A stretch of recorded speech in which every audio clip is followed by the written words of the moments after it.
warahmatullahi wabarakatuh. Ya, tinggal dua hal yang kita akan bicarakan. Pertama tentang perennialis, kedua tentang totaliter. Apa yang disebut perennialis dan apa yang disebut totaliter.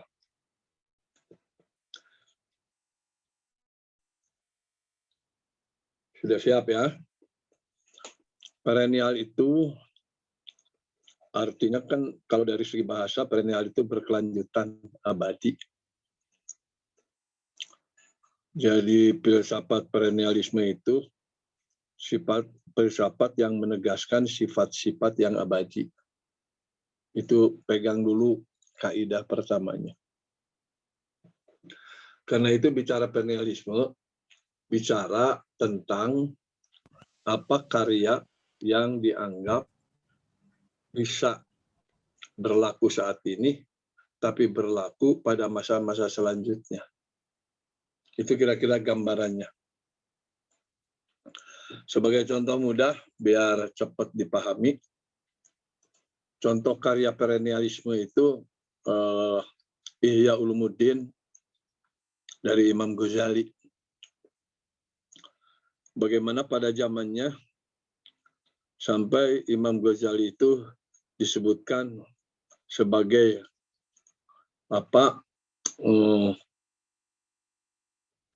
orang yang punya hujah dengan sehebat-hebatnya, dan kemudian sampai sekarang bukunya dibaca. Jadi sudah 900.000 tahunan kan beliau tahun 1111 meninggalnya. Jadi ini sudah lama sekali, dan kelamaannya itu yang pada saat itu juga disebut penghujah yang luar biasa, kemudian berlaku sampai sekarang. Nah, itulah gambaran karya perennialis. Dengan demikian, kalau masuk ke dunia filsafat pendidikan, perennialis itu berbicara tentang bagaimana supaya si anak itu bisa melatih anak didik supaya bisa mengambil konsep-konsep utama dari satu kejadian, yang konsep utama itu tidak lekang kena panas, yang konsep utama itu tetap berlaku seterusnya. Tentu saja melatih anak didik supaya bisa mengangkat konsep utama itu tidak mudah, sehingga si konsep itu bisa berlaku ya kalau bisa ya sepanjang zaman. Tapi batasan dari perennialis itu ialah bahwa perennialis itu berbicaranya karya manusia. Kita tentu sudah bisa mengatakan bahwa kalau begitu Quran perennialis dong. Sebab Quran berlaku pada zamannya, dan juga esensi konsep-konsep utama dari Quran itu berlaku sampai fikul makani wa zaman di tiap tempat, tiap waktu sampai kiamat. Cuma kita tidak bisa Al-Quran sebagai karya perennialis. Sebab apa? Sebab Al-Quran wahyu dari Allah. Jadi jangan dipertukarkan antara wahyu dan karya manusia. Sehebat-hebatnya karya manusia, betapun itu berlaku, sebut saja melintas waktu, melintas zaman, melintas tempat, itu pasti ada kekurangannya, ada kelemahannya. Berbeda dengan produk Tuhan yang dengan segala kehebatan Allah, maka Allah Subhanahu wa Ta'ala bisa mendeskripsikan satu suasana secara benar pada saatnya, dan kemudian esensi dari deskripsi itu berlaku sepanjang zaman. Itulah bedanya. Barangkali gambaran jangan salah kita tangkap tentang istilah perennial, yang idenya itu adalah berlaku sepanjang zaman, tapi itu adalah karya manusia. Sementara kalau Quran itu adalah karya Tuhan. Nah, kebenaran tulisan perennialis itu kebenaran yang memang pada saat ditulisnya pun terasa enak, gitu, terasa benar, terasa klop, mendeskripsikan suasana. Tapi juga karena tingginya level berpikir orang perennialis, lantas si karya yang mendeskripsikan realitas pada saat itu juga bisa berlaku untuk menggambarkan realitas masa-masa selanjutnya. Itulah gambaran dari perennialisme itu. Nah, karena itu filsafat perennialis suka disebut juga filsafat konservatis budaya. Mengapa? Sebab dengan perennialis itu mengkonservasi, mengakalkan, katakanlah, menjaga budaya-budaya saat itu untuk diturunkan pada masa-masa selanjutnya. Jadi kalau dilihat dari segi itu, filsafat perennialis ya bagus-bagus saja. Sebab itu artinya mencoba bagaimana mewariskan nilai-nilai, ide-ide, budaya-budaya masa lalu untuk diestafetkan pada generasi yang akan datang. Dalam kaitan ini maka implikasinya terhadap dunia pendidikan, murid itu menerima warisan dari budaya masa lalu. Karena yang menerima warisan budaya masa lalu itu tentu saja di kelas itu adalah guru yang pertama, maka dalam dunia pendidikan perennialis itu berbicaranya itu adalah teacher oriented, orientasi pada guru. Dengan orientasi pada guru itu, maka ini sangat berbeda sekali dengan progresivisme. Yang progresivisme itu bicaranya orientasi pada murid. Bagaimana kebutuhan murid, bagaimana kemampuan murid, bagaimana minat murid. Nah, kemudian itu didorong supaya minat kebutuhan murid itu bisa berkembang sesuai dengan realitas minat dan kebutuhan tersebut. Nah, kalau dalam perennialis tidak begitu. Yang didorong dalam proses pendidikan itu ialah bagaimana mewariskan budaya masa lalu supaya bisa diawetkan untuk jadi standar budaya, standar berpikir, standar merasa, standar berbicara masa-masa yang akan datang. Itulah yang namanya perennialis. Nah, tentu saja ini ada tantangannya. Sebab berbicaranya kalau perennialis itu bagaimana mewariskan budaya masa lalu untuk diawetkan ke masa depan, maka itu bertentangan dengan progresivisme itu yang tidak memberikan kesempatan bagaimana murid memenuhi kebutuhannya sendiri di tempat dia hidup bermasyarakat sehingga dia adaptif dengan suasana kehidupan sosial. Jadi idenya kira-kira begini, kalau perennialis itu bagaimana menciptakan suatu masyarakat supaya sesuai dengan budaya masa lalu yang dianggap bagus. Sementara kalau progresif bukan. Bagaimana menciptakan masyarakat supaya dia bisa memenuhi kebutuhan masa kini serta kebutuhan yang akan datangnya. Jadi tidak berbicara masalah warisan budaya masa lalu, tapi bagaimana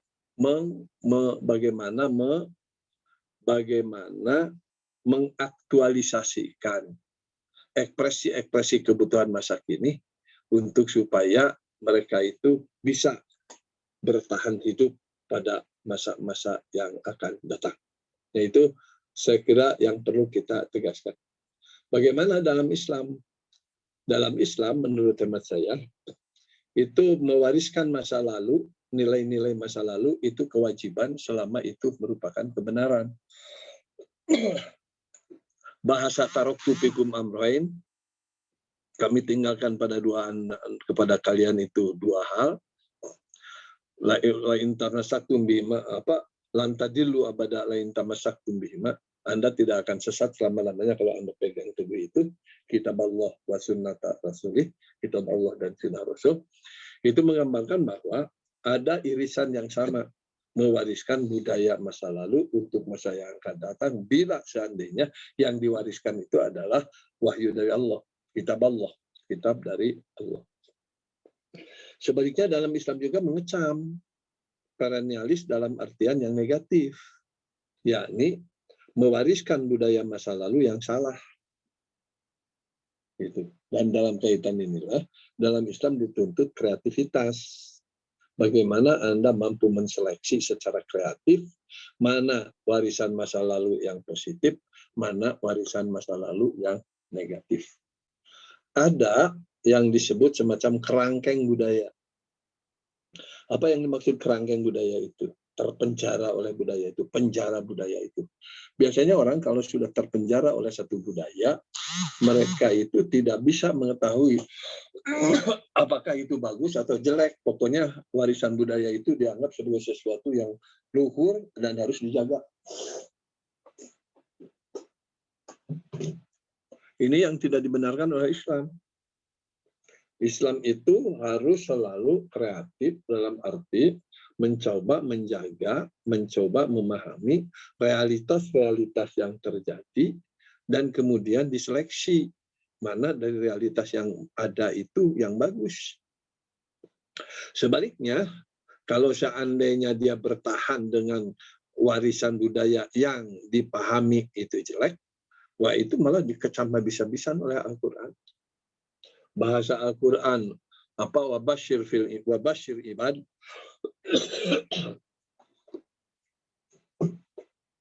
gembirakanlah hamba-hambaku, itu disebutkan alladzina yastami'unal qaul fayattabi'una ahsanah ulaika hadahumullah wa ulaika hum ulul albab. Hamba-hambaku itu ayat alladzina yastami'unal qaul, selalu mendengar-dengarkan pendapat-pendapat pihak-pihak, pendapat-pendapat orang. Yastami'unal qaul, mendengar-dengarkan malahan ucapan-ucapan, pendapat-pendapat, pikiran-pikiran, tapi kemudian fayattabi'una ahsanah. Bahasa fayattabi'una ahsanah di situ pasti ada yang namanya studi komparatif, yang namanya studi banding, yang namanya selektivitas. Sebab pengetahuan tentang fayattabi'una ahsanah, mereka mengikuti yang paling baik, itu pasti ada perbandingan mana yang baik, mana yang tidak baik. Bahasa fayattabi'una ahsanah itu ada seleksi, mana yang kurang baik, mana yang paling baik. Fayattabi'una ahsanah itu. Nah, dijamin oleh Allah bahasa orang yang yastami'unal qaul fayattabi'una ahsanah itu ulaika hadahumullah. Jadi yang namanya hidayah di situ digambarkan sebagai keterampilan menyeleksi informasi. Yang namanya hidayah adalah keterampilan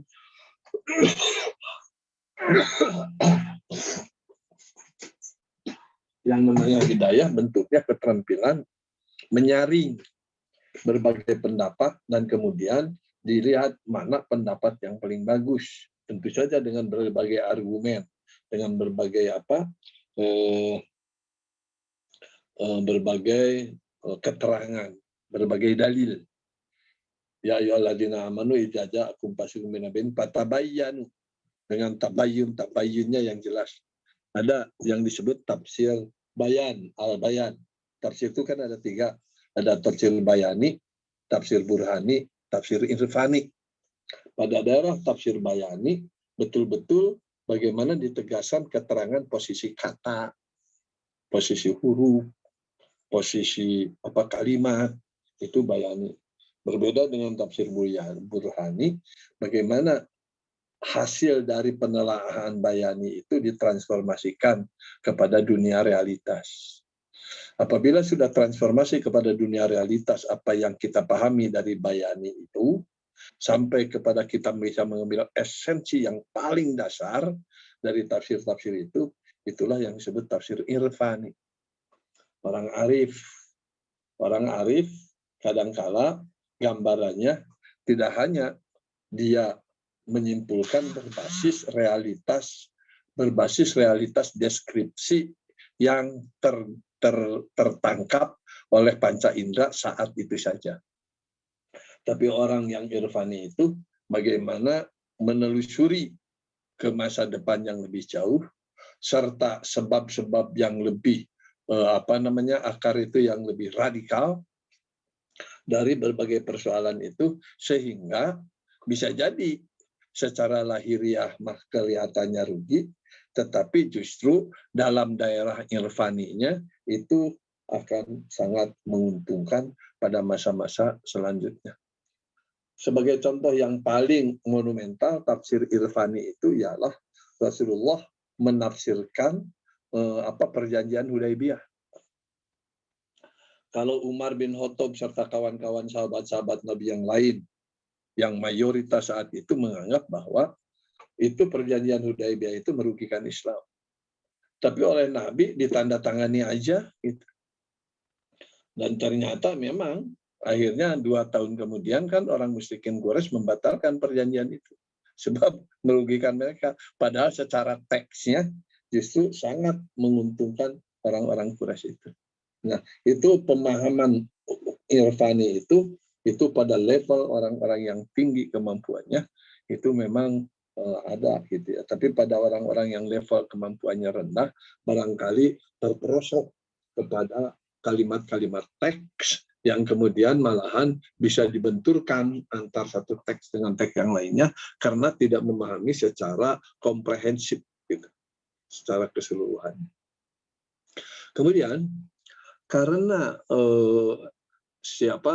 si perennialis itu berbicaranya bagaimana mewariskan budaya masa lalu ke masa depan, maka tekanan terhadap si siswa itu pun jadi sangat kuat sekali untuk disiplin mengikuti nilai, disiplin mengikuti aturan, disiplin mengikuti budayanya itu.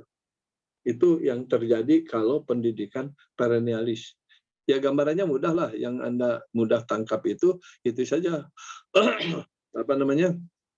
Teacher oriented, orientasi kepada guru. Jadi benar salah itu tergantung guru. Kemudian baik buruk itu tergantung guru. Apa yang dikatakan guru baik dianggap baik.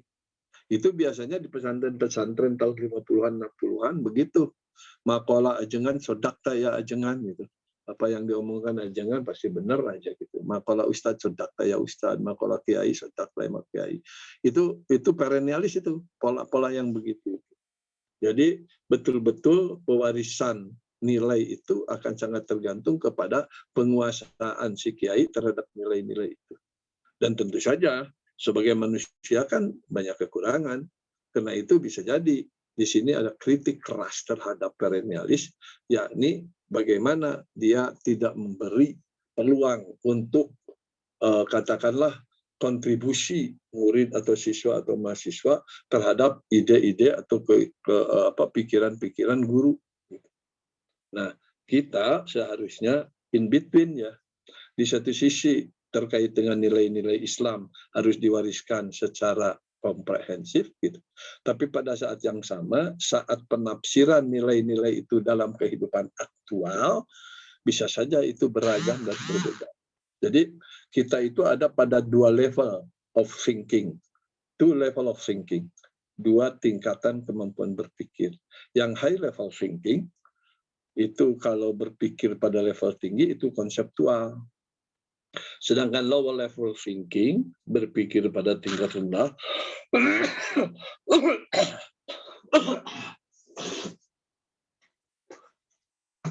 itu pada level aktual.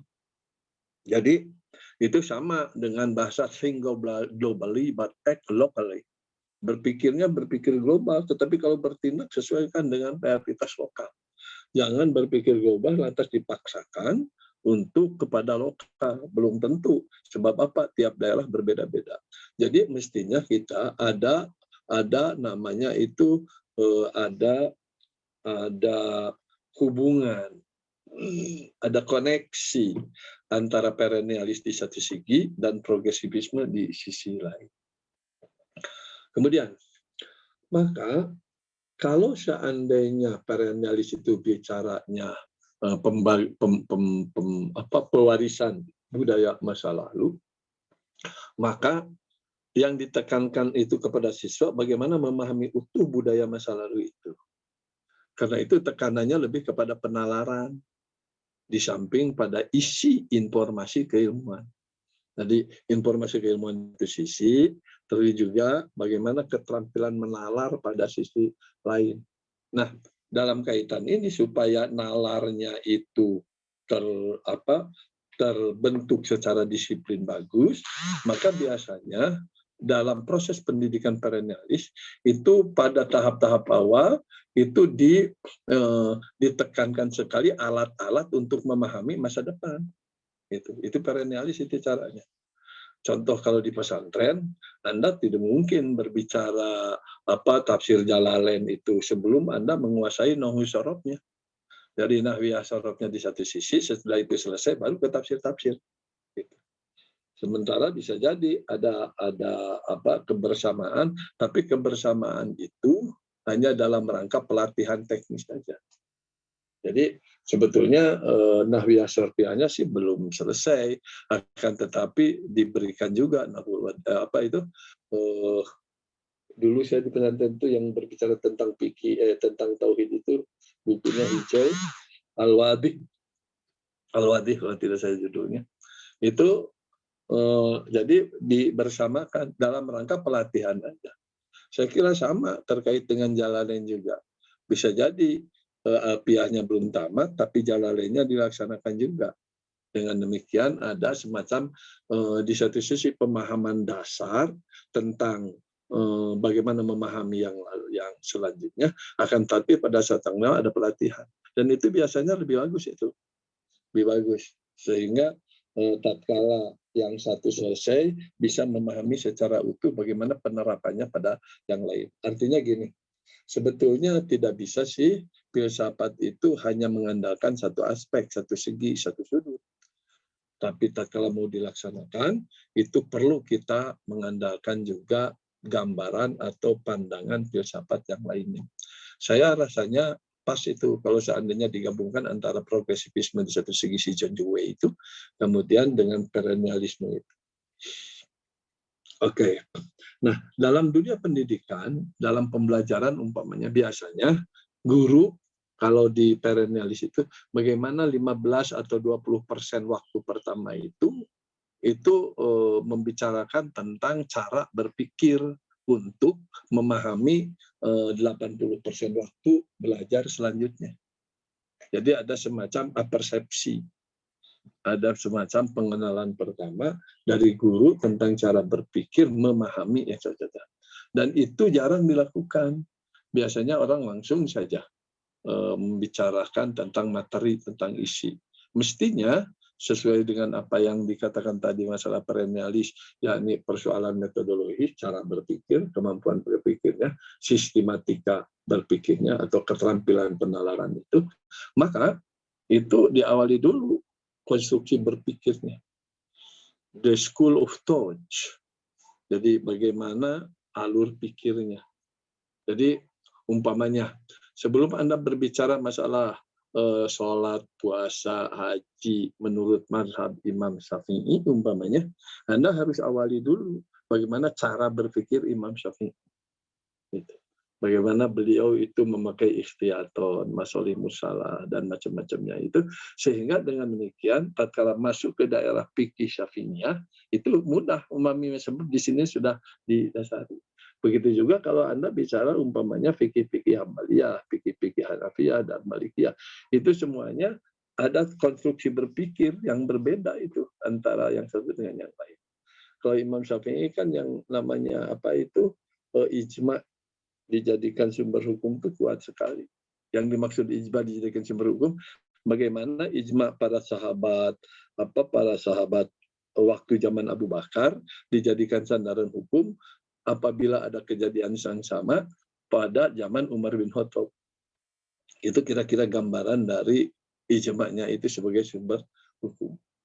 Oke, itu yang terkait dengan metodologi sistem pembelajaran. Nah, kemudian ada implikasi praktis yang terkait dengan pendidikan di perguruan tinggi.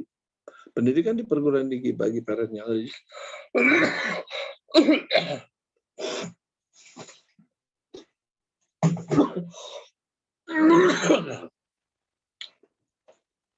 pendidikan perguruan tinggi bagi para perennialis itu adalah karena tekanannya tadi bagaimana mengkonservasi budaya masa lalu untuk ke depan, maka tekanan pada moral itu sangat tinggi sekali.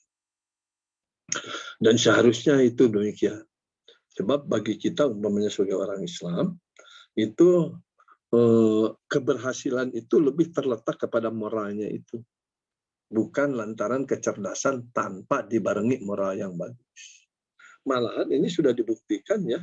Di Amerika itu ada penelitian 496 496 perusahaan-perusahaan itu si CEO perusahaan itu ada 20 diinventarisir apa saja yang menjadikan mereka sukses. Yang unik, pertama sekali, yang nomor pertama yang menjadikan mereka sukses itu adalah communication, komunikasi. Dalam bahasa kita silaturahim. Jadi silaturahim sebagai ajaran agama menurut kita itu merupakan pokok pangkal dari keberhasilan. Nah, sementara yang namanya IQ, intelektual, itu nomor ke-16. Nomor ke-16. Kemudian wira swasta unik, nomor ke-20. Oh, jadi di sini dari si komisaris 496 perusahaan itu ternyata masalah komunikasi, masalah silaturahim dalam bahasa kita itu jauh sangat mendasar sekali posisinya untuk keberhasilan suatu perusahaan.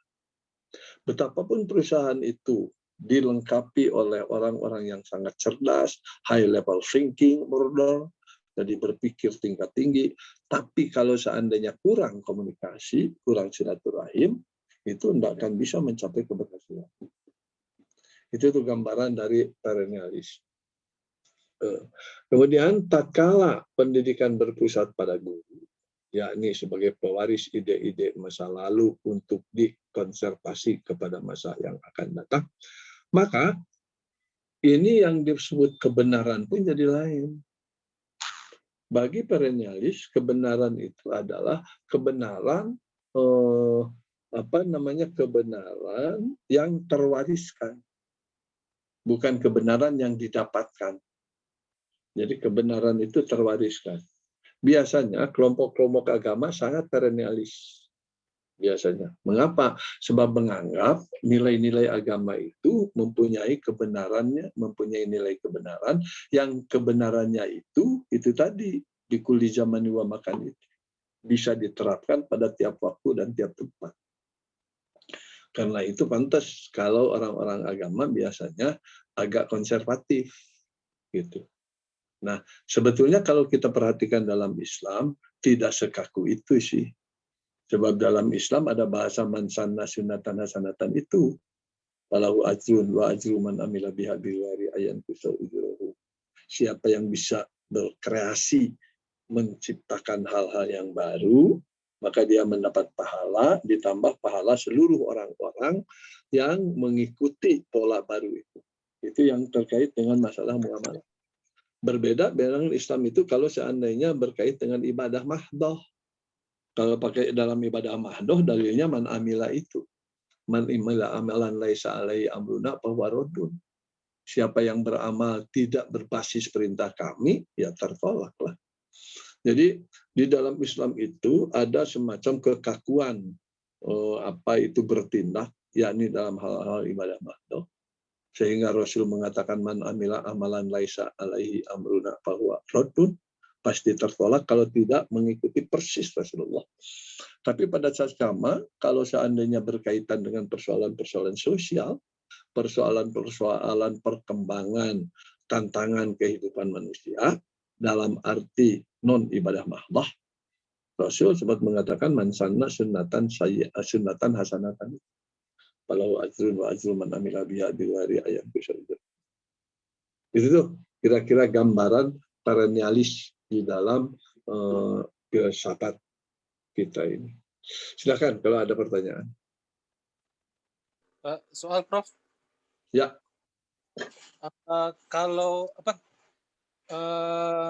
Kalau misalnya kaidah-kaidah yang dibuat oleh para ulama ataupun kitab-kitab yang seperti Al-Risalah, Imam Syafi'i dan kitab Sahih Bukhari itu kan sampai sekarang itu dipakai terus, itu apakah termasuk itu Prof? Perennialis. Perennialis. Betul. Jadi itu kaidah-kaidah usul fiqh, mustalah hadis, itu kan walaupun kita harus sadari ya bahwa kaidah-kaidah para ulama itu kan beragam-ragam. Usul fiqhnya Imam Syafi'i dengan usul fiqhnya Imam Hanafi kan lain. Gitu. Jadi memang sama-sama usuliyah ya, itu kaidah usuliyah. mungkin kaidah fikihnya juga harus ditegaskan, itu harus dicari di mana persamaan dan perbedaannya antara kaidah-kaidah usuliyah empat mazhab itu dan kaidah-kaidah fikih empat mazhab itu. Oke, good. Yang kedua, Profesor, ini Ya. mengenai beberapa adat itu. Adat antara kita yang Anda perhatikan antara kita dengan orang Indonesia ini dengan orang Arab. Ada orang Saudi mengatakan karena gini, saya aneh sama orang-orang Indonesia. Kok mereka itu di publik atau di tempat umum itu mereka santai aja, terbahak-bahak ya. Ada kalau itu sebuah hal yang menurunkan muruah atau harga diri, itu kehormatan itu. Itu hal yang hal yang aib lah istilahnya. Itu apakah yang adab akhlak mereka di Saudi itu dan apa yang terjadi di kita termasuk perennialis, Prof? Itu kan masalah, katakanlah pola pergaulan hairi ya, pola pergaulan sehari-hari ya. Itu mungkin sangat tergantung kepada budaya setempat. Jadi mungkin Indonesia itu suasana santai, suasana rileks itu jadi lebih kuat ketimbang orang-orang yang di tempat lain gitu, yang sepertinya sangat gesit, sangat sibuk, dan kemudian seperti tidak ada waktu santai. Tapi sebetulnya ya kalau kita perhatikan hadis-hadis Rasulullah, biasa saja sih. Rasul itu sepertinya masa santainya ada, seriusnya ada gitu. Malah pernah kan membopong Siti Aisyah itu untuk nonton panah itu, untuk menonton yang beradu panah atau beradu kuda itu di depan masjid itu, Masjid Madinah. Artinya ya ada suasana-suasana yang kita istirahat gitu, refreshing. Ada suasana-suasana yang memang harus serius gitu. Yang tidak boleh itu waktu serius dianggap santai. Itu yang kacau kan jadinya. Barangkali tadi orang Indonesia yang dilihat oleh orang Arab itu bisa jadi pada saat-saat yang seharusnya serius malah mereka santai-santai. Ya itu tidak benar itu. Sebab itu kan artinya memubazirkan waktu. Bahasa di dalam Al-Qur'an kan innal mubadzirina kanu wala tubadzir tabdzira. Itu kan innal mubadzirina kanu ikhwana syayatin. Itu. Maka tidak boleh memubazirkan itu. Termasuk memubazirkan waktu ya. Waktu, tenaga gitu. Karena itu apapun yang Anda lakukan jangan sampai mubazir. Hendaklah ada orientasi manfaat, orientasi efisiensi, orientasi efektivitas. Oke, good. Masih, silakan. Masih ada 15 menit lagi nih untuk perennialis. Nanti kita bicara totalitarianisme. Mungkin tentang ini implikasi dalam pendidikan dan kelebihan dan kekurangan mungkin di dunia pendidikan gimana nih kaitannya, Pak? Ya, seperti tadi disebutkan, implikasinya terhadap dunia pendidikan dalam kaitan dengan filsafat perennialis itu ialah orang-orang perennialis itu menekankan kepada siswa mengikuti pola-pola budaya masa lalu, gitu, yang diwariskan, nilai-nilai yang benar. Maka itu nanti ada implikasinya kepada disiplin siswa. Disiplinnya jadi ketat. Jadi kemudian sistem pembelajaran juga orientasi pada guru. Apa yang dikatakan guru itulah sebagai satu kebenaran. Itu gambarannya kalau kita berbicara masalah implikasi pedagogis dari perennialis itu. Gitu. Nah, ini ada implikasi lainnya yang justru ini bertentangan dengan progresivisme. Ya, ini kalau progresivisme itu ialah menekankan tentang kebutuhan, minat, kesanggupan, kemampuan murid, ini enggak. Apa yang disampaikan guru itu yang harus dimakan, dilalap oleh sang murid. Itu kira-kira gambaran filsafat secara teks. Dalam kenyataan sehari-hari bisa jadi tidak begitu, ada campuran aja. Tidak ada campuran dari perennialis dan progresivisme. Dan perennialis itu nanti dekat dengan totalitarisme nanti kan. Oke, ya tinggal kita in between ya, jangan dipaksakan. Kan Islam itu salah satu karakter Islam itu la ikraha, tidak ada paksa-paksaan. Di antara karakter Islam juga itu kan dualitas. Dualitas itu sebagai gambaran ketauhidan. Ada la ilah, ada illallah. Itu dualitasnya. Ada bukan Tuhan, ada Tuhan. Jadi dalam realitas alam ini hanya ada dua, ada Tuhan dan bukan Tuhan. Tuhan itu namanya kholik, bukan Tuhan namanya makhluk. Nah, kita kadang-kala keliru untuk menyatakan Tuhan dan bukan Tuhan itu. Di mana kekeliruannya? Kekeliruannya ialah mempertuhankan makhluk. Itu makhluk dipertuhan. Padahal makhluk yang bukan Tuhan, Tuhan bukan makhluk. Tapi kalau seandainya makhluk dianggap Tuhan, itu berarti bertentangan dengan la ilaha illallah. Bagaimana sekarang persoalannya mempertuhankan itu? Bahasa mempertuhankan, kalau di dalam para teori-teori para ulama, dari kalimat la ilaha illallah itu la ma'buda illallah, la maqsuda illallah, la mawjuda illallah. Itu biasanya para ulama menerjemahkannya gitu. La ilaha illallah, la maqsuda illallah, la ma'buda illallah. La ma'buda illallah itu Anda tidak menyerah pasrah. Tidak mengikatkan diri secara ketat illallah kecuali hanya kepada Allah.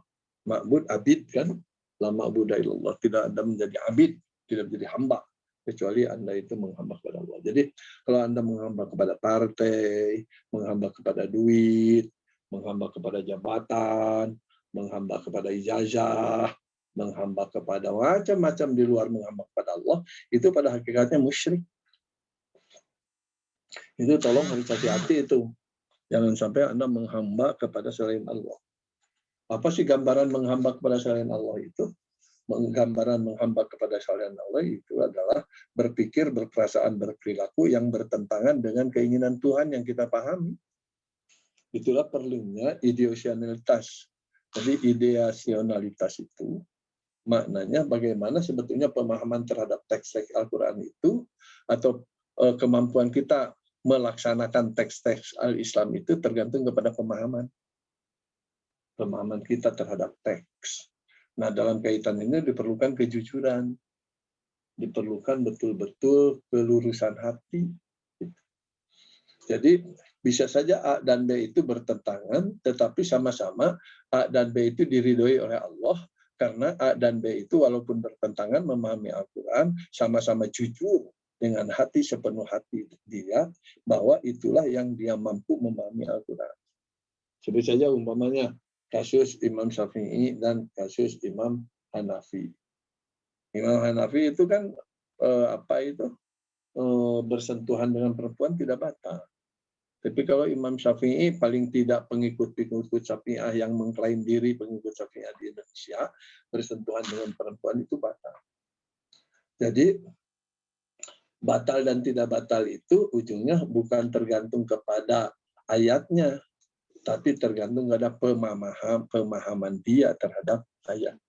Itulah makna la ilaha illallah dalam arti ideasionalitas.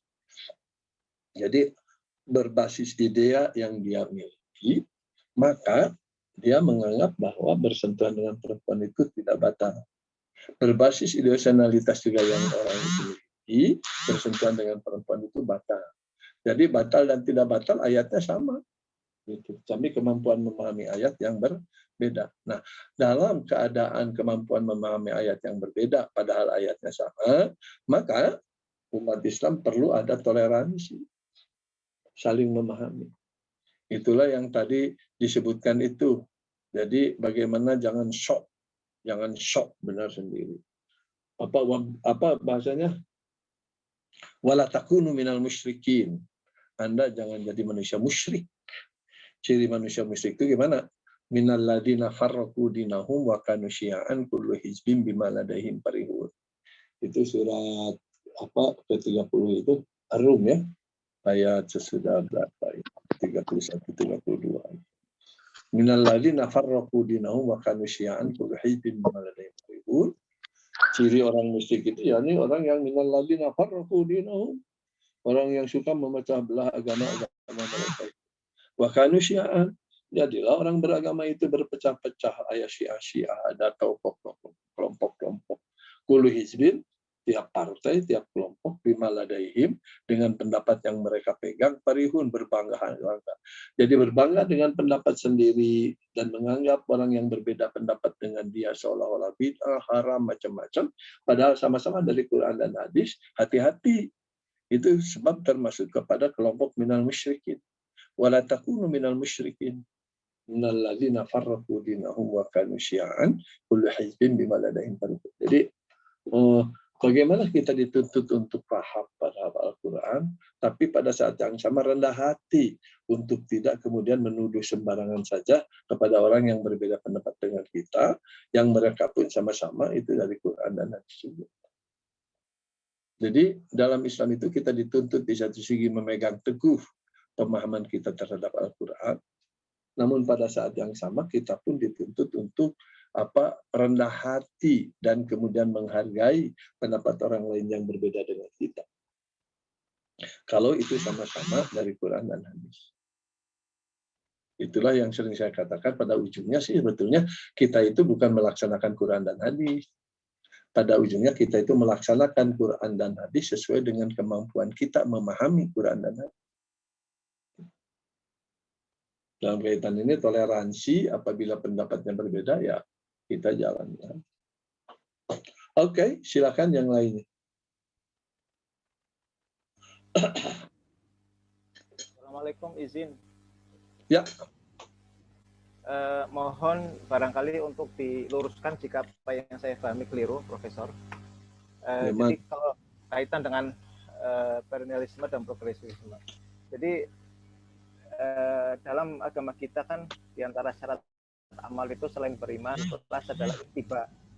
Dan ittiba ini berarti dengan yang lampau, yakni dalam bahasa agama itu salaf, ya. Seperti dalam pesannya wasiatnya Nabi ke Fatimah, kalau tidak salah, Nabi pernah mengatakan kan bahwa nikmat salaf anak, itu kan, sebaik-baik salaf adalah aku untukmu, katanya.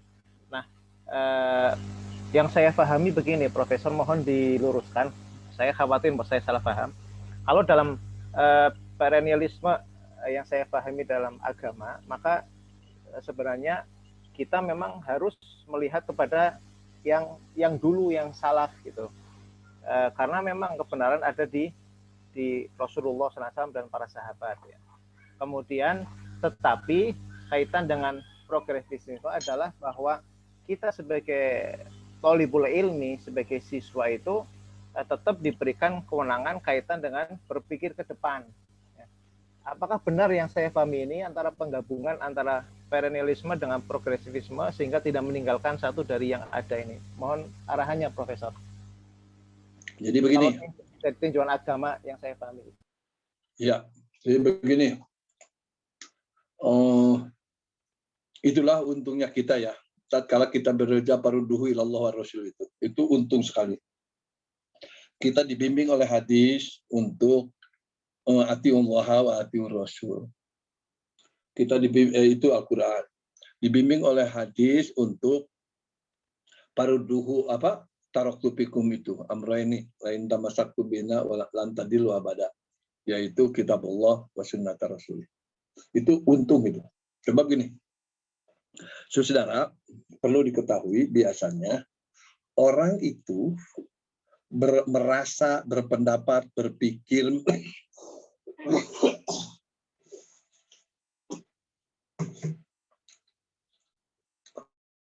orang itu berpikir, merasa itu biasanya berbasis kepada pengalaman sebelumnya.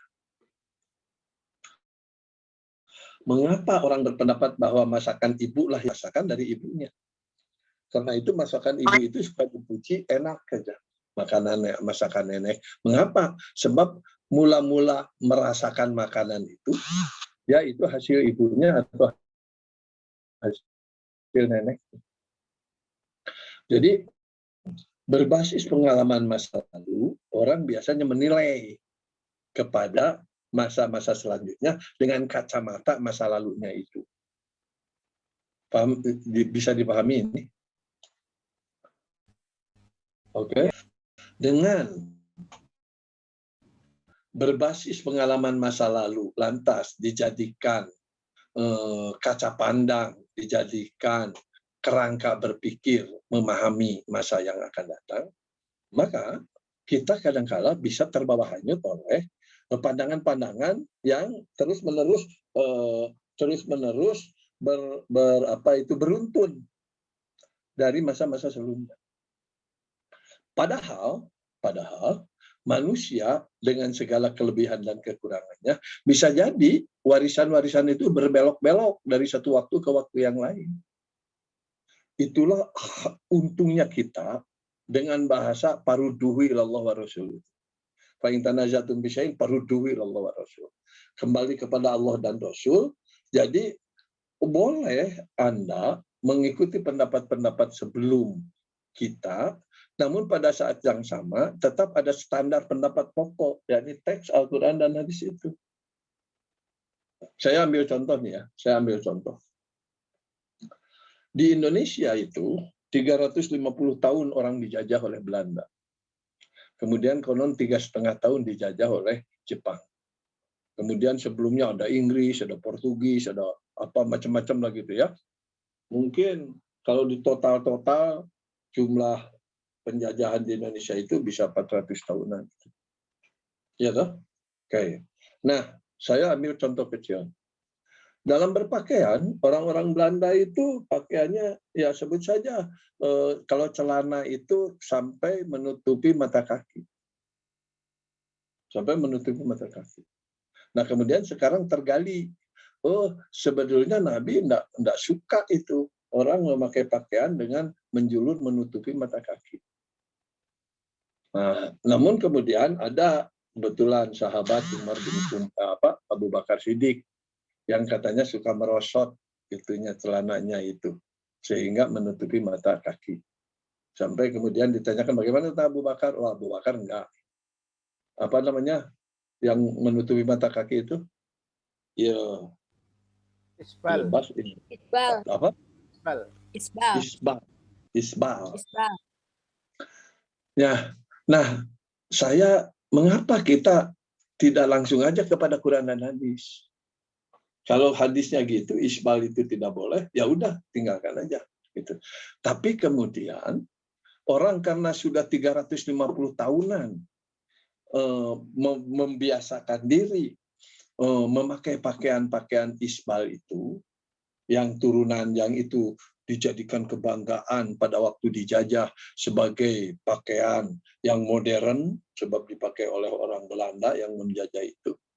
Dipakai oleh orang-orang yang pintar, sebab Belanda lah waktu itu yang dianggap pintar, hebat, kuasa, dan macam-macam.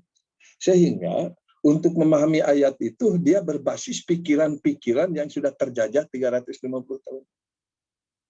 Kemudian mengambil, dijadikan alasan kasus Abu Bakar Siddiq itu. Padahal bisa jadi ratusan ribuan sahabat pada waktu itu memang sudah tidak mau berisbal ria itu. Tapi karena ada merosotnya celana Abu Bakar itu, lantas dijadikan alasan supaya bahwa isbal nggak apa-apa gitu. Nah ini karena konstruksi berpikir yang berbasis pengalaman-pengalaman sebelumnya. Nah, jadi ini untung sekali kita ada ayat ya ayyuhalladzina amanu atiullaha wa atiur rasul wa ulil amri minkum fa in tanaza'tum fi syai'in farudduhu ilallah. Kita tidak dalam pengertian untuk tidak menghormati ulama-ulama dulu atau orang-orang dahulu, itu bukan. Tapi kita dalam pengertian bagaimana kita ini mengambil farudduhu ilallah wa rasul semampu kita memahami ayat-ayat Quran dan hadis. Itu kira-kira gambarannya. Jadi bagaimana biasanya orang itu merasa enak, merasa senang, merasa bagus, merasa apa-apa yang itu berbasis sebetulnya kepada pengalaman-pengalaman sebelumnya. Pengalaman sebelumnya itu bisa suka dijadikan tolok ukur bagi penilaian masa-masa sesudah. Nah, kita beruntung dengan bahasa paruduhu ilallah wa rasul. Kita beruntung dengan bahasa harus mengikuti kepada Nabi. Itu beruntung betul. Jadi dengan bahasa paruduhu ilallah wa rasul, bisa jadi memang yang sudah diamanatkan itu dari ulama, dari kiai, tapi kan itu bukan orang yang dijamin kebenaran 100%. Yang dijamin kebenaran 100% itu ya Al-Quran dan hadis atau Allah dan Rasulullah. Itu selesai. Oke? Good. Silakan kalau ada pertanyaan lagi. Kalau tidak ada, kita lanjutkan nih totalitarisme. Yep. Masih? Silakan kalau masih. Ini maaf ya, saya sedang ini emang tidak terlalu enak badan, agak dingin menggigil. Ya, jadi karena menggigil, saya optimis ini bukan COVID. Tapi kalau COVID kan sesak napas ya. Kalau kita mah enggak sih, alhamdulillah. Ya, cuma silakan kalau masih ada. Ini siapa host ini? Enggak ada lagi? Saya lanjutkan nih kalau tidak ada lagi. Kalau tidak ada lagi. Pak Prof. Gimana? Cukup insya. Nah, lanjut. Ya, kita lanjutkan kepada totalitarisme. Nah, ini filsafat totaliter itu adalah filsafat yang sebetulnya dari lamanya si Plato juga. Itu bicaranya. Totaliter itu idenya bagus sih. Idenya adalah bagaimana mengurus masyarakat itu dengan memaksakan kebaikan-kebaikan, memaksakan kebagusan-bagusan hasil pikiran tokoh-tokoh. Jadi ada orang-orang berkumpul, dia dengan konsep bahwa dia itu terbaik, maka hasil pikirannya harus diterima oleh pihak lain. Itu totalitarisme. Jadi idenya itu adalah bagaimana dia dapat membentuk masyarakat secara sempurna sesuai dengan idealisasi, idea yang diidealisasikan oleh para tokoh-tokoh. Itu ide totalitarisme itu. Jadi dengan demikian totalitarisme itu apa? Totalitarisme itu idenya itu adalah bagaimana orang-orang itu betul-betul hidup dalam suasana ideal sesuai dengan norma. Namun dalam kenyataan suasana hidup di ideal pendapat para ilmuwan yang hebat itu, filosof yang hebat itu biasanya dilaksanakan dengan dipaksakan gitu. Dengan ditekankan. Harus begini, harus begitu, harus begini, harus begitu. Sehingga orang itu tidak punya alternatif. Dan dianggap si pemerintah atau yang berkuasa itu sebagai sumber kebenaran. Nah, karena itu totalitarisme itu ujungnya berujung kepada diktatorship, kediktatoran. Dan kediktatorannya itu malah dekat-dekat ke utopia. Utopia itu jadi lamunan hayalan unggul utopis. Dalam kaitan ini maka totalitarisme sebetulnya merupakan sesuatu yang sangat jahat. Tatkala kebenaran yang dianggap bagus itu oleh si pimpinan dipaksakan. Mengapa disebut jahat? Sebab bisa jadi kebenaran yang dianggap bagus atau kebagusan yang dianggap benar itu, idealisasi yang dianggap benar itu sebetulnya tidak benar juga. Gitu. Tapi karena dia berkuasa, dipaksakan, maka terjadilah akhirnya itu kediktatoran. Jadi totalitarianisme itu berkaitan dengan kediktatoran, dengan utopia. Nah, ini yang kemudian tampil di permukaan kehidupan politik. Apakah kehidupan politik di Uni Soviet pada zaman Stalin atau di Jerman pada zaman Nazi, itu semuanya memaksakan pendapat ini yang terbaik. Kan Nazi itu Uber alles itu, Jermanlah manusia terbaik sedunia. Karena itu kalau di luar Jerman orang tidak baik dan harus dibunuh. Itu maka terjadilah pembunuhan besar-besar kepada Yahudi. Itu waktu Jerman dengan Uber allesnya itu. Nah, tentu saja ini membahayakan dari sisi nilai-nilai kemanusiaan. Karena itu banyak penentang terhadap totalitarisme itu. Jadi begini saudara, bisa jadi niatnya baik kedawanya atau ada nilai baik, tapi nilai baik pun tatkala dilaksanakan secara pemaksaan atau dipaksakan pelaksanaannya, itu bisa jadi dalam proses pelaksanaan itu banyak macam-macam yang kemudian malah menentang maksud baik yang awal itu. Itu terjadi di mana-mana, terkhusus di Indonesia kan, dari atasnya nilainya baik tapi masuk ke bawah kan dikorupsi. Sebut saja kasus Yuliar itu kemarin bansos. Sebetulnya bisa jadi kebijakannya bagus sih.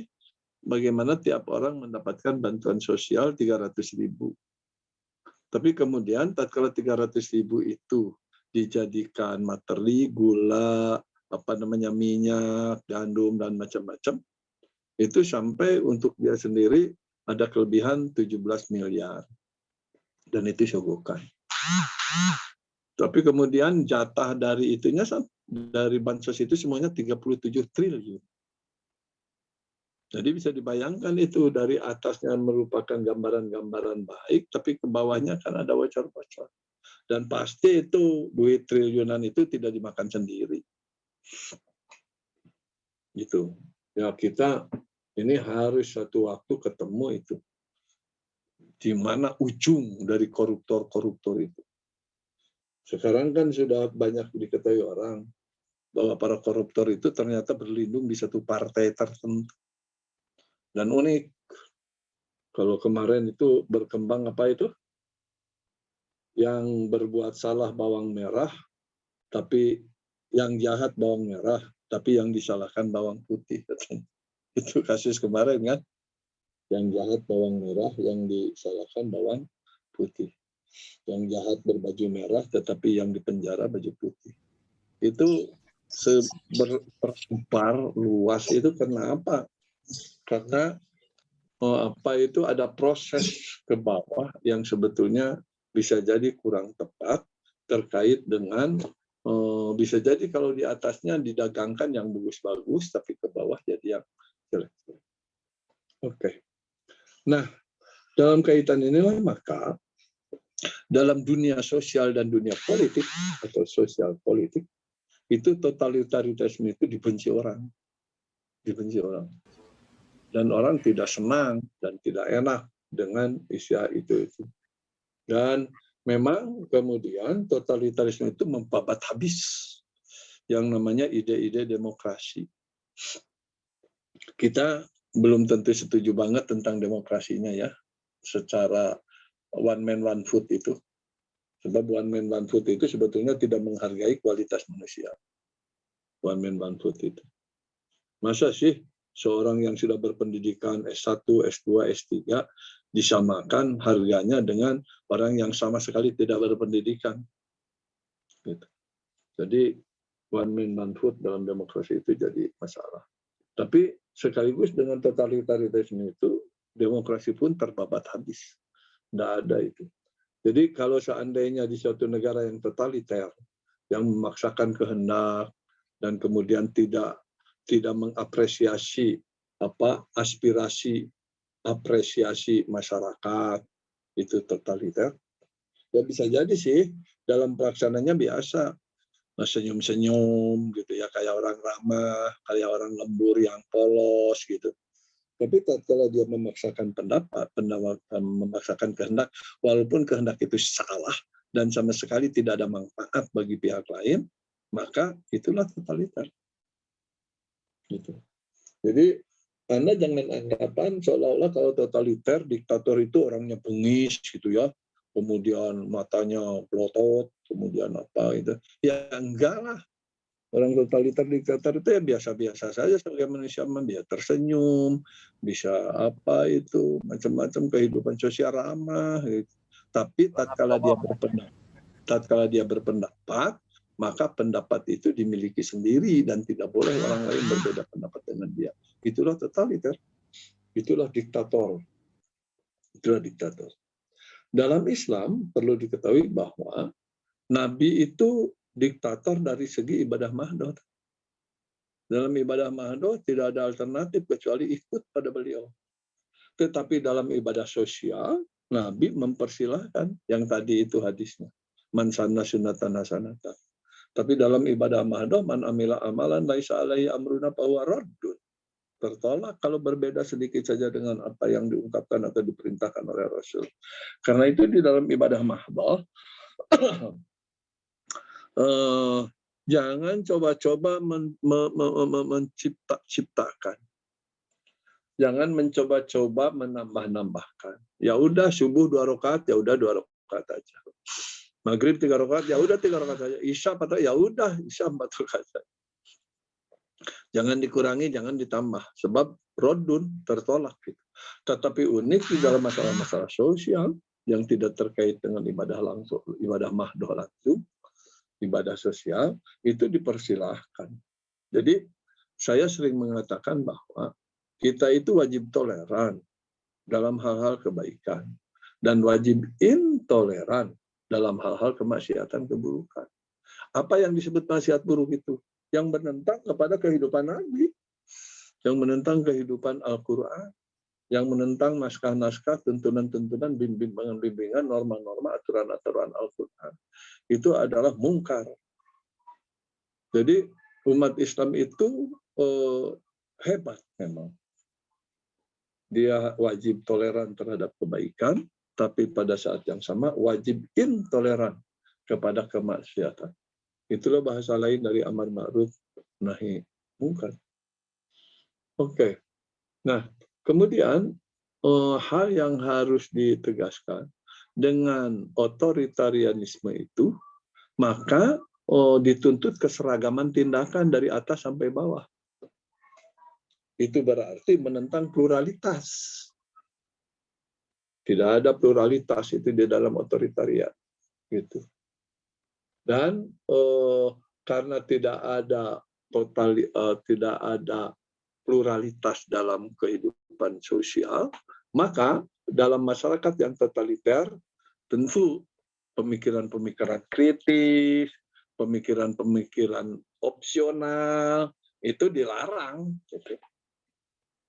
Jadi saya melihat kalau seandainya pemikiran HRS itu dianggap salah padahal diakui sebagai kebenaran oleh masyarakat umum, jangan-jangan negara ini memang sudah totaliter. Kalau melihat suasana demikian. Jadi perlu didiskusi lebih lanjut itu. Bagaimana orang-orang yang menganggap yang berpikiran atau melaksanakan sikap-sikap totaliter itu terhindari. Dan biasanya yang totaliter itu tuh kalau tidak komunis, maaf, itu kawan-kawan saudara-saudara kita yang beragama Kristen. Di Islam itu nggak ada pemaksaan agama itu.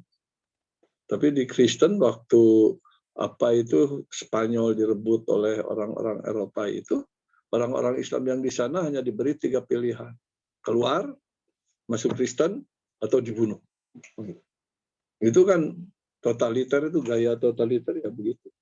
Yang tentu saja dalam agama kita tidak ada urusan yang Implikasinya terhadap dunia pendidikan apa?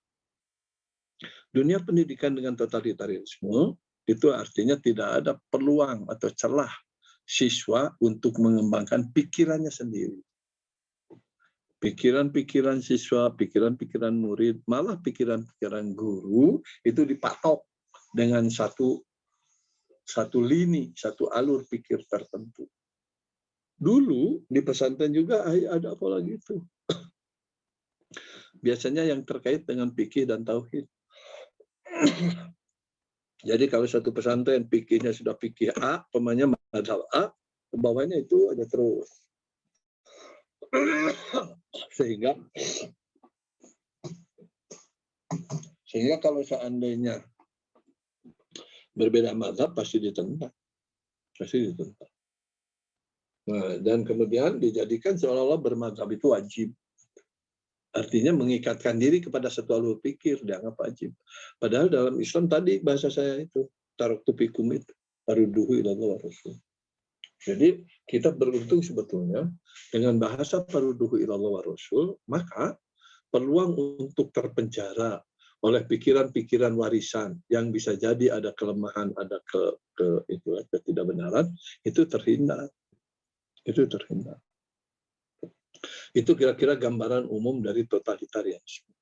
Silakan kalau ada pertanyaan. Ini sorry nih, saya agak batuk-batuk terus ini. Tidak bebas berpikirnya, bersuara. Oke, silakan. Ini Pak Ainun. Silakan. Pertanyakan. Ini Pak Muslim lagi. Apalagi silakan kalau mau bertanya. Antum lagi sakit, Prof? Iya, agak sakit. Enggak sakit banget sih, agak aja. Pusing-pusing dikit. Ya, syafakumullah, Prof. Ya, amin. Oke, silakan kalau ada pertanyaan. Izin bertanya, Prof. Ya, silakan. Tadi disebutkan tentang totalitarisme,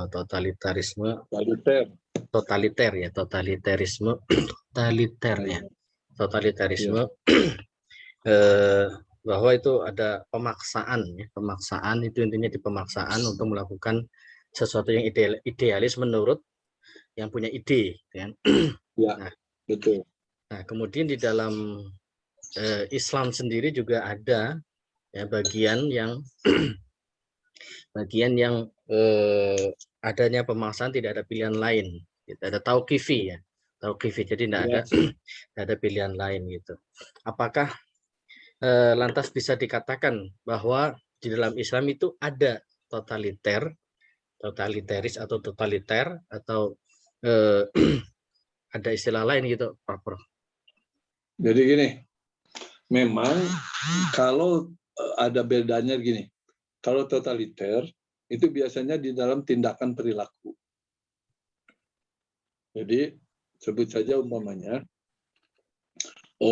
ada norma itu kemudian dilakukan di masyarakat dan dipaksakan supaya mengikuti norma itu. Itu dalam totalitarisme itu begitu.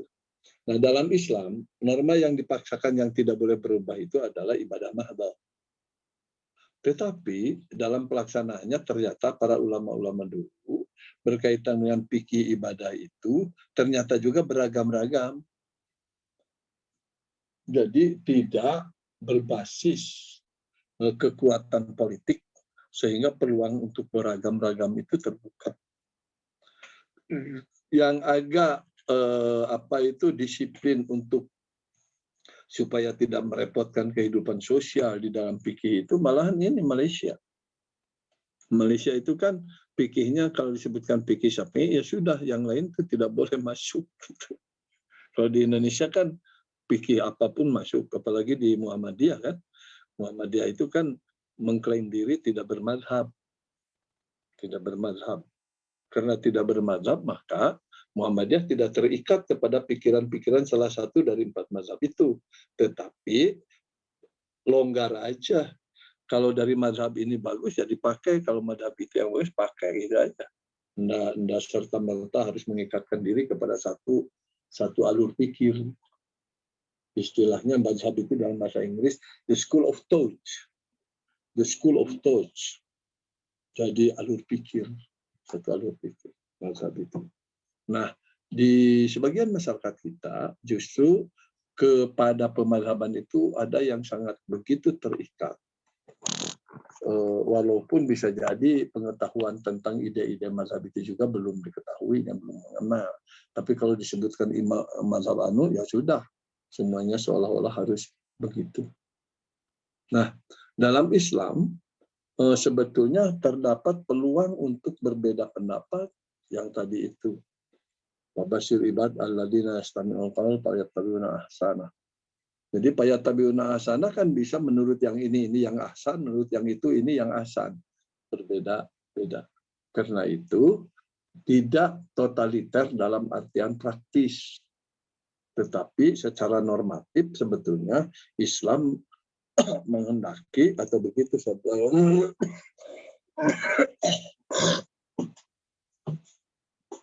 begitu sabda Rasul, man amila amalan laisa alihi amruna fahuwa raddun. Siapa yang beramal tidak sesuai dengan perintah kami, ya tertolak. Itu dalam artian ibadah mahdoh. Saya susah sih sebetulnya kalau menyebut itu gambaran dari totaliter, tapi mungkin gambaran dari bagaimana Rasul membimbing supaya umat Islam itu tidak pecah belah, bersatu padu. Gitu. Kira-kira gitu gambarannya. Tapi memang dibutuhkan ya Pak Roh, ya. Maksudnya sisi totaliter pemaksaan itu kadang dibutuhkan dalam bernegara atau dalam satu kelembagaan gitu ya. Tidak serta-merta itu keburukan. Tergantung kualitas dari the quality of the member of organization. Tergantung pada quality of organization member. Jadi saya selalu mengatakan di dalam dunia kepemimpinan bahwa sebetulnya jenis-jenis kepemimpinan itu tidak baik, tidak benar, tidak baik, tidak salah secara utuh. Kan kalau gambaran saya sih setelah membaca beberapa buku kepemimpinan itu ada 3 kategorisasi kepemimpinan. Tolong dicatat itu. 1, kategorisasi kepemimpinan terkait dengan cara mengambil keputusan. 2, kategorisasi kepemimpinan terkait dengan hubungan atasan bawahan. Yang ketiga, kategori kepemimpinan terkait dengan citra pengikut terhadap si pemimpin. Yang terkait dengan cara membuat keputusan itu ada 3 macam. Maaf, yang terakhir apa, Prof? Citra bawahan. Citra bawahan. Citra pengikut lah ya. Yang pertama,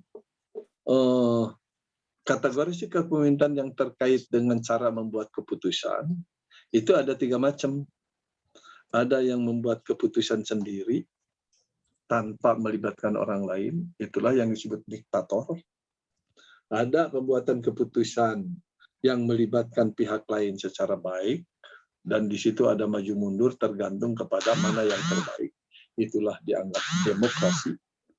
Yang ketiga, membuat keputusan dengan cara diserahkan kepada pihak lain yang ahli. Itulah yang disebut laissez-faire. Menurut hemat saya, apakah diktator, demokrasi, atau laissez-faire tidak dengan sendirinya bagus, tidak dengan sendirinya jelek. Tergantung suasananya. Kalau Anda berhadapan dengan anggota-anggota Anda, maaf ya, sebut saja bodoh-bodoh, mungkin diktator lebih baik daripada demokrasi. Tapi kalau Anda punya anggota-anggota yang kurang lebih lah ya, kemampuan berpikirnya sama, maka bisa jadi demokrasi di situ lebih baik. Kalau Anda punya anggota-anggota yang ternyata punya keahlian jauh lebih tinggi dari Anda, ya udah serahkan aja laissez-faire. Dia yang kira-kira membuat rancangan keputusan dengan sebaik-baik. Jadi dengan demikian, diktator, demokrasi, dan laissez-faire itu semuanya juga baik. Tergantung kepada suasana yang dihadapi. Kalau Anda berhadapannya umpamanya, maaf ya, dengan anak-anak taman kanak-kanak yang belum tahu apa-apa, yang belum tahu mana baik mana buruk, ya udah diktator aja. Anda buat keputusan sendiri dan kemudian Anda jalankan untuk kebersamaan dengan si anak-anak itu. Itu kepada anak-anak, taman kanak-kanak. Jadi diktator dalam artian membuat keputusan sendiri. Apabila yang dipimpinnya itu adalah anak-anak kecil, saya kira bagus itu. Ketimbang Anda mengikuti bagaimana kehendak si anak-anak itu.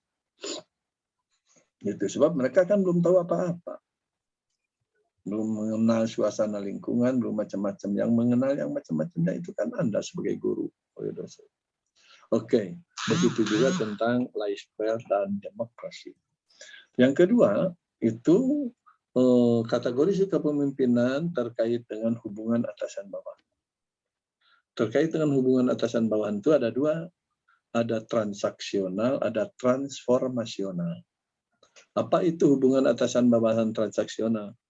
Hubungan atasan bawahan transaksional itu ialah hubungan yang terkait dengan tugas pekerjaan pada bawahan yang sebelumnya pakai transaksi.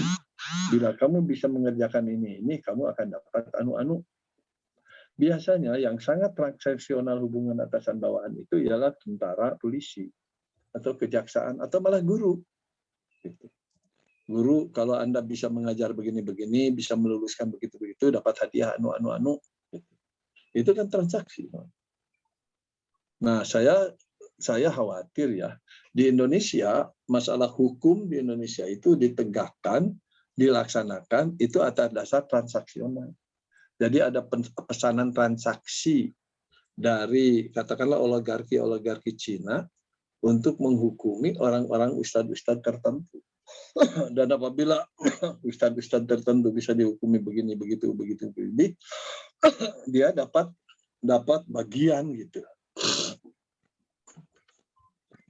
Dia dapat bagian berdasarkan transaksi tersebut. Saya khawatir aja gitu. Itu transaksional. Kalau transformasional itu berbicaranya masalah bagaimana organizational behavior, organizational culture. Bagaimana membentuk budaya organisasi. Jadi kalau transaksi itu tidak ada urusan dengan pembentukan budaya, tapi urusannya dengan bagaimana Anda mengerjakan anu dan dapat apa. Itu tuh. Tapi kalau transformasional bukan bicaranya transaksi, bicaranya bagaimana ide-ide. Itu biasanya di organisasi-organisasi Islam umumnya transformasional. Jadi tidak berbicara iuran, tidak berbicara duit, tapi bicaranya apa yang harus kita lakukan. Gitu. Tapi tatkala yang harus dilakukan itu dituntut adanya biaya dan macam-macam, dia bisa jadi pelaksananya transaksional juga. Bisa jadi. Jadi seharusnya transformasional itu betul-betul di organisasi yang kira-kira anggotanya itu matang lah. Bukan anggotanya yang masih perlu sakala dua perak. Jadi betul-betul matang dalam artian ideologi, dalam artian nilai-nilai.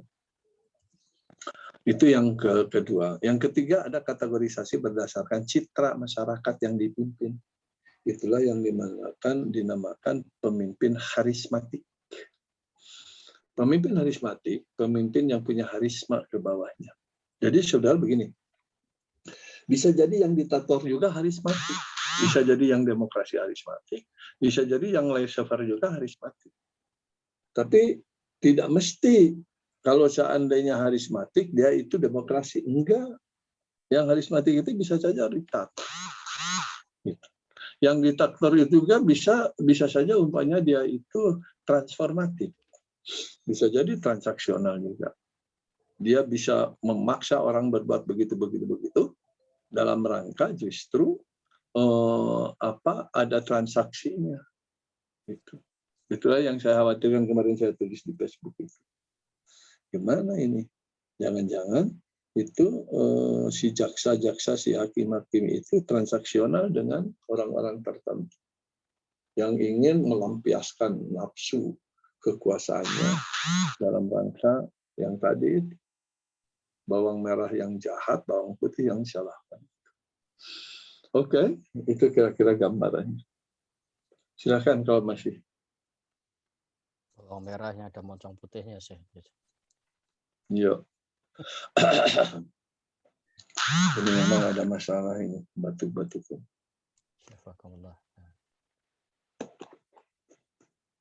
Tidak ada lagi?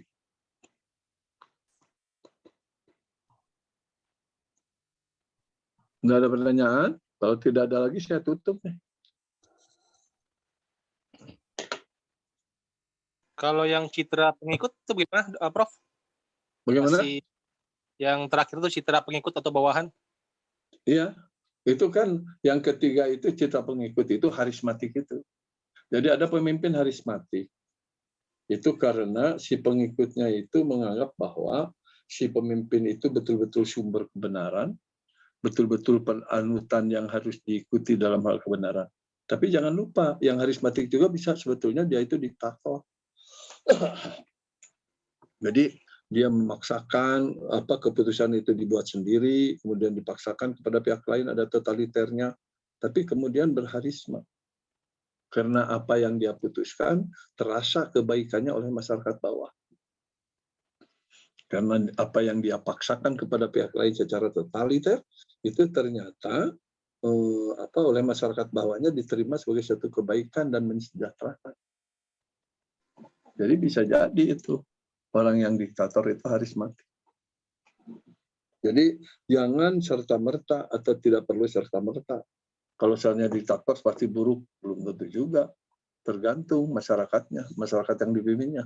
Kalau masyarakat yang dipimpinnya bodoh-bodoh, ya udah diktator aja. Kasus yang terjadi kan Singapura.